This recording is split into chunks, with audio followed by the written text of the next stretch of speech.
Nakapunta na ba kayo sa Mega Dike? Sa Malabon? Kung hindi pa, tara, samahan nyo ako. Pasukin natin to. Guys, nandito ako ngayon sa Mega Dike sa Malabon, no? Tara silipin natin kung ano meron dito. Sa kabila simentado, sa kabila hindi eh.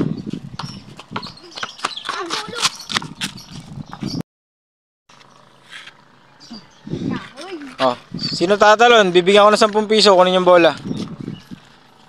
Kailangan mapasa ah.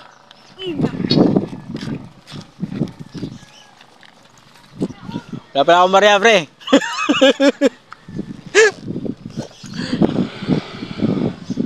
Gawin daw 100 daw ni Kuya, sino daw tatalon na?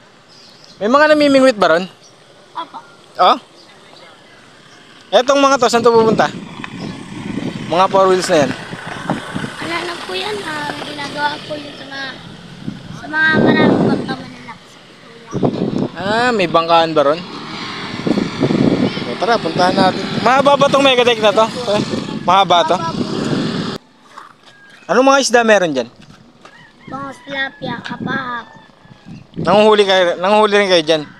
May palaisdaan ba kayo rito? Yan. Sa inyo yan? Mayaman pala kayo. Yun, so pinuntahan na nga natin yung namimingwit na sinabi ng bata, no? Na hindi ko na itanong yung pangalan. Hahanapin natin, titingnan natin kung anong mga nahuhuli rito. Sabi nga pala niya, medyo mahaba raw tong Mega Dike, no? Mahaba nga talaga kasi hindi ko naabot yung dulo niyan, guys. Siguro nasa kalahati lang ako. Kasi sa pagtatanong-tanong ko dito, dead end raw yung Mega Dike, hindi doon nakakalusot. Kaya hindi ko na pinuntahan yung dulo.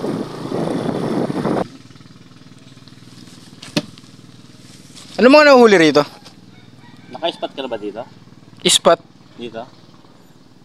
Hindi naman ako namimingwit. Naghahanap ako ng mga namimingwit. Wala, matumal ngayon. Ah, matumal ngayon. Pain mo hipon? Oo. Pero madalas ka mamingwit dito?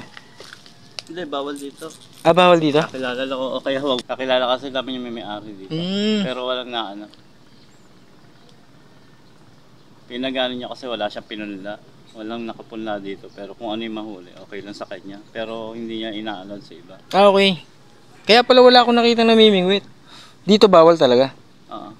Sa labas may namimingwit doon sa kabilang side. Saan doon? Oo, meron. Pwede doon.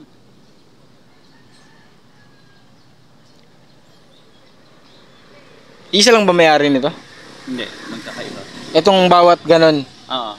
Yung iba may mga ano yan, may mga, ang tawag doon? May hulog. Hulog ng May hulog ng similya. similya. May alaga yan. Ah, okay.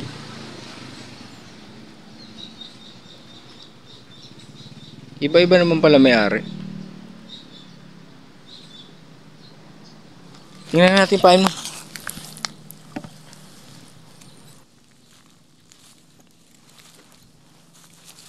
Tingnan natin kung makakahuli ka ng lapu-lapu. Wala, sa gabi yun malakas. Nakaraambot, malalaki lapu-lapu din. Ang daming kaibigan niya na ano eh. Na namimingwit.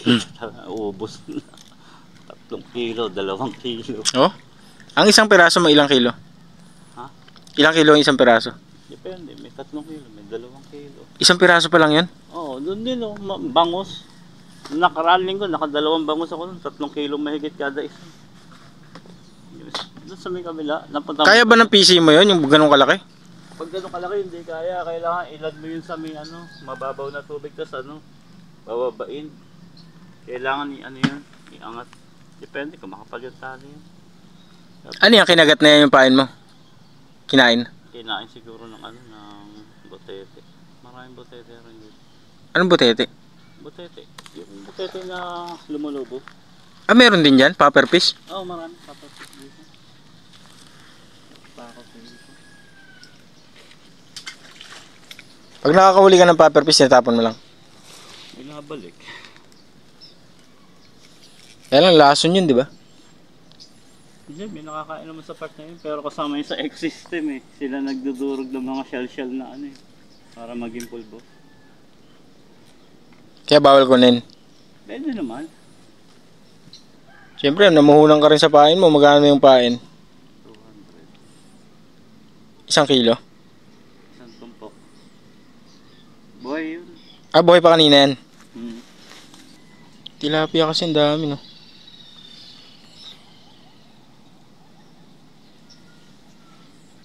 First time ko nga din nakakita rito nung ano, no? Talangkang medyo malaki na kulay violet. Ano kayang pangalan nito, guys? No, kung alam niyo tawag dito, comment nyo nga, guys. No? Ang dami nila sa ilalim, eh. Tsaka may mga, ano pa, eh. May mga tahong, no, na maliliit, dikit-dikit. Eto ang ano, nagtataka ako, ano kayang talangka to? Kulay violet.